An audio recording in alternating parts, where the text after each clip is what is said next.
tornado. Please, I can't handle that. This is what we woke up to this morning.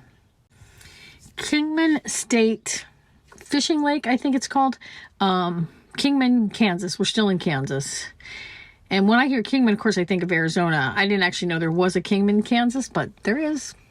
And this is it. It's a really peaceful, really beautiful place. A lot of places where people fish are really peaceful and really beautiful. I don't know if anybody else camped here last night. It's a lot of people drove in, but I think mostly it's people that came to fish. Wow, look at these trees. They're huge. I gotta get better at identifying trees because I don't even know what kind of tree this is. Somebody lives in here. I don't know who. Do you know what these trees are? If you know, will you let me know in the comments? Because I don't have a clue. We're moving on, but we're still not leaving Kansas. It's a pretty big state.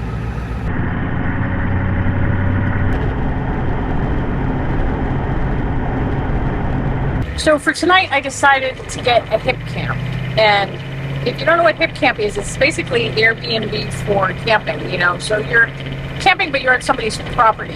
And this is only the second time I've done it because, you know, I much prefer to camp for free. Last time I did it was fantastic. It was in South Dakota, and I know this isn't going to top that because that was great. But I'm just doing it because I need an electric hookup for a few hours. And it's $25 with full electric. It's pretty no frills, it looks like from the picture, but I need electric because my Bluetti EB150 is giving me trouble. It just stops charging whenever it wants, and I've replaced the cable itself twice thinking that was the problem, but I think the problem is actually the input, you know? And the only way to get it repaired would be to send it back to Bluetti. If I were going to spend money, I would not be getting an EB150, I would be getting another Montec, because the Montec is so superior.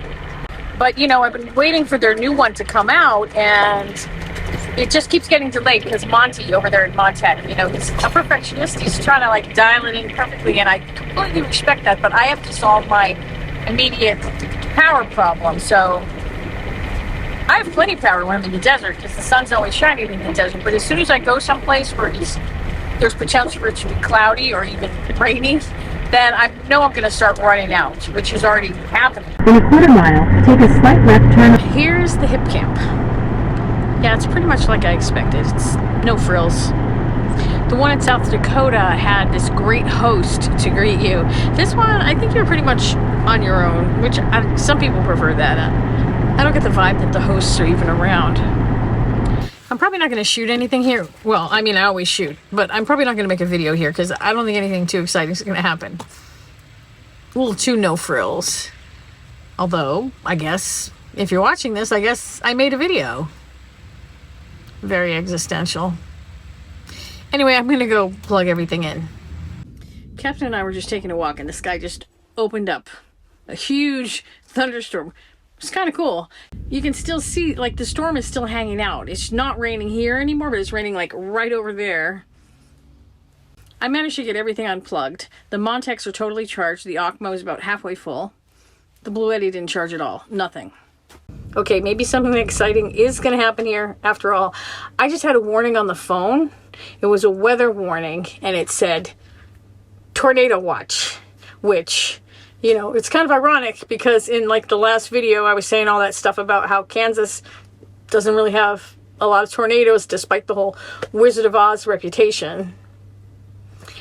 I don't worry too much about weather warnings, though. I grew up in New England. We used to get a lot of them, and they were almost never as bad as they were supposed to be.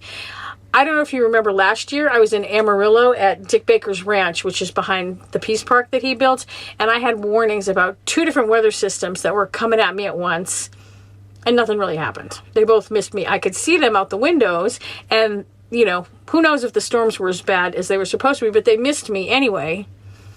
But those were not tornadoes. Tornadoes are a whole other thing. They could pick Max up and spin him around and slap him back down to the earth. And I don't know how I would explain that to the people who just helped me rebuild the whole interior, that I let that happen.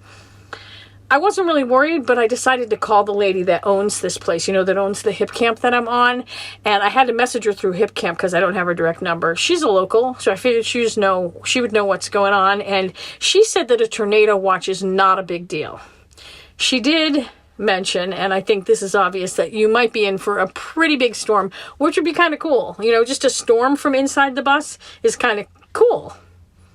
So if it says tornado watch, nothing to worry about. If it says tornado warning, that's when you worry. So tornado watch, not a big deal. Oh shit.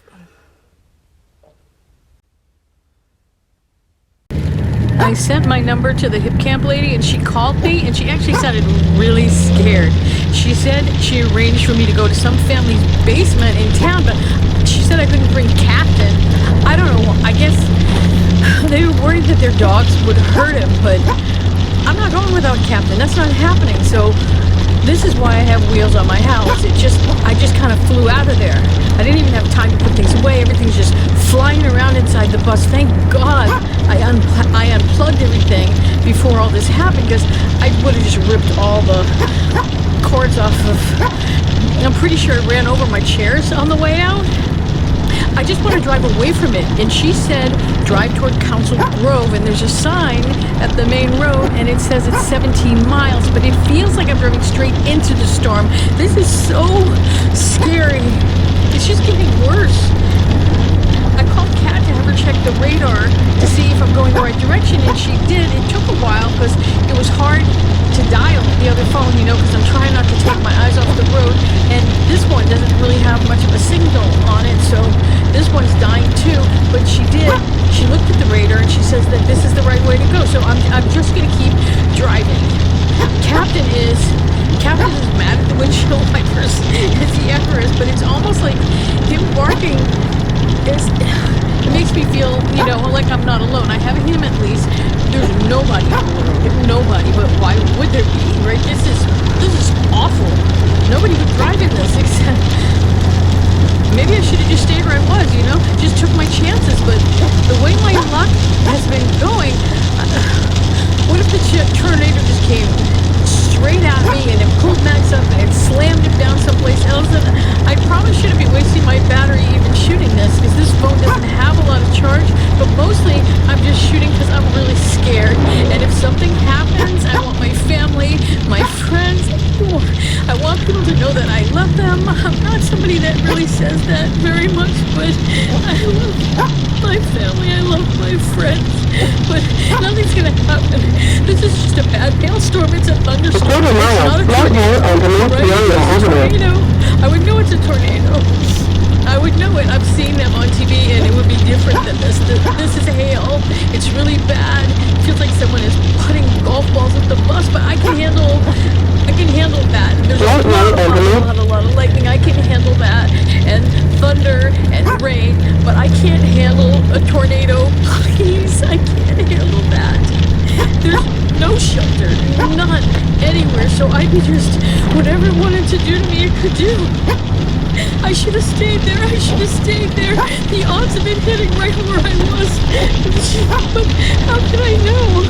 At least this way I'm doing something. Even if it gets me, I was doing something. There wasn't even a storm predicted when I came here. I'm trying to drive fast enough to get away from the storm, but not so fast that I crash, because the hail is getting worse and worse, and I think the phone is going to die any second.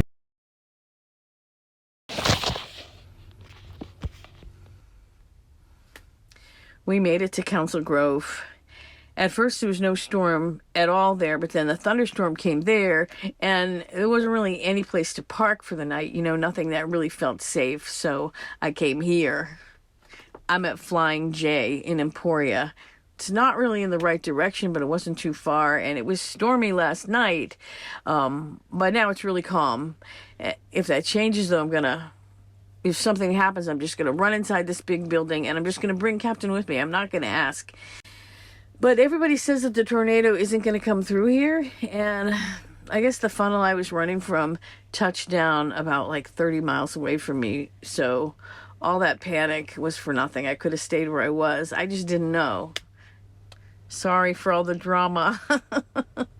I should be out of Kansas today. I'm going to sleep for a little bit, then I'm going to get up and drive, and I'll keep you posted. And, oh, if you're one of those people that just really is into weather, here's the storm I was in Texas. Thanks for being here.